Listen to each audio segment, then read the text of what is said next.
I'm Amanda, and I'm a quantum healer and past life regressionist. In this video, I'm going to talk about a past life regression that happened a few weeks ago with a really amazing client of mine.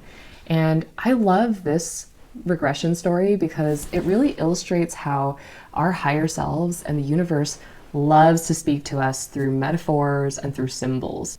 Anytime we do work like this, whether it be meditation, energy channeling, regression, any sort of energy work, yes, there are typically images and visions that we need to pay attention to, but there's also so much metaphor, so much symbolism, so many other ways that information comes through. And it's not always just like the literal image that we see. Sometimes it's the feelings that we receive. Sometimes it's the smells that we smell. Sometimes it's the sounds that we hear. And sometimes it's the style in which the images are being portrayed. So all of these different elements of a vision or a journey are meant to be clues for us and signals for us to process the deeper message. So in this client's regression, there were two parts to it.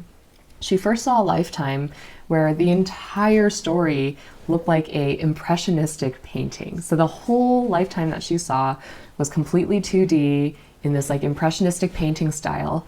And she saw herself as this young girl living this really charmed life in some, very, very old European village.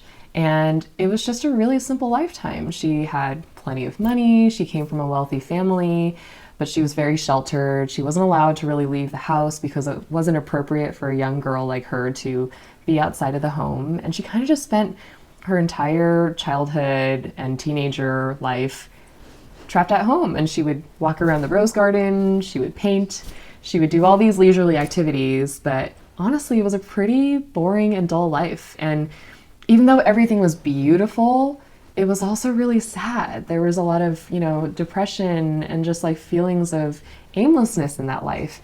And she actually ended up ending her own life early in that lifetime. She took her own life somewhere in her late teenage years because she just felt like she had nothing to live for. So that was the first lifetime that she saw. And then she was immediately taken to a second lifetime where the whole thing was this very beautiful, vivid, cinematic, movie-like story. And it's almost as if, you were sitting in a theater watching this story in IMAX. That's what it felt like. And in this lifetime, she was in this apocalyptic world, post-apocalyptic world, where the race there had split into two groups, and one group was like still living on the planet. The other group had like gone off to another planet and was coming back to like harvest resources, and those two groups were fighting against each other. And she was part of the group that had stayed on the planet, and she was essentially fighting for her life every day with this weaponry, and she and all the people around her were so deeply committed to defending their lives and fighting for it. And it was just this very like cinematic and dramatic lifetime. But she was so full of life, she was so filled with purpose in that life.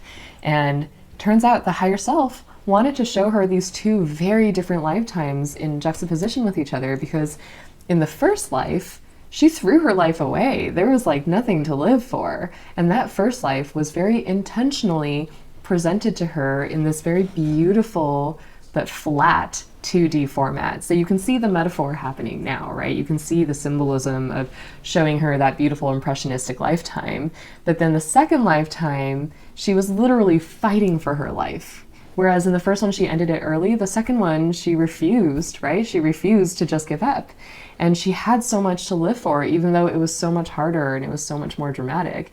And the style that the life was presented in perfectly suited that life as well, right? So it's cinematic, movie-like, vivid, extreme, intense, beautiful, 3D.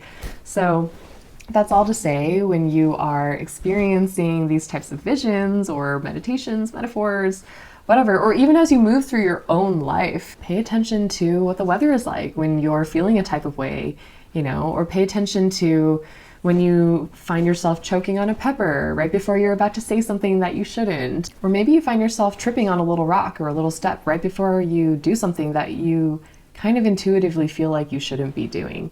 Pay attention to all these symbols, because when you start to really tune in, you'll realize that everything happens for a reason, and the universe and your higher self are constantly trying to get through to you. I hope you enjoyed that past life story, and if you're interested in working with me, I am a quantum healer and past life regressionist, and I do both in-person sessions and virtual sessions, so check out my website at amandaaiko.com. I hope you enjoyed this video, and I'll see you in the next one.